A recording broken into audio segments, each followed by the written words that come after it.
What is up guys, Danny this side. In this video I'm going to show you how to fix you cannot shrink more volume than this in Windows 11 on your laptop or PC. So first you need to come to your desktop, and then in the search bar you need to type command prompt, and after that right click on it and then run it as an administrator.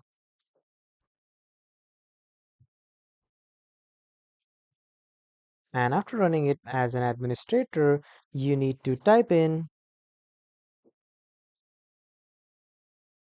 powerconfig.exe space slash hibernate off.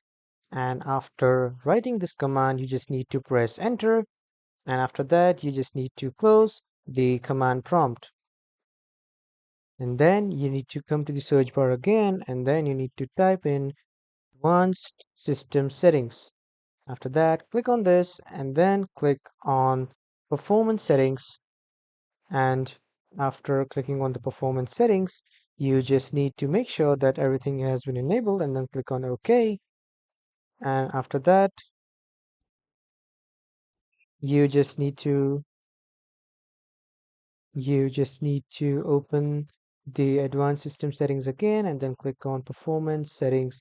And after that, in the advanced section, make sure that an automatic checkbox will appear. Make sure that is disabled, and from here you need to click on change under the virtual memory section, and then you just need to click on OK, and then a pop-up will appear wherein it will ask you to restart. Now click on that and then the issue will be fixed. So that was all for this video everyone. Thank you for watching.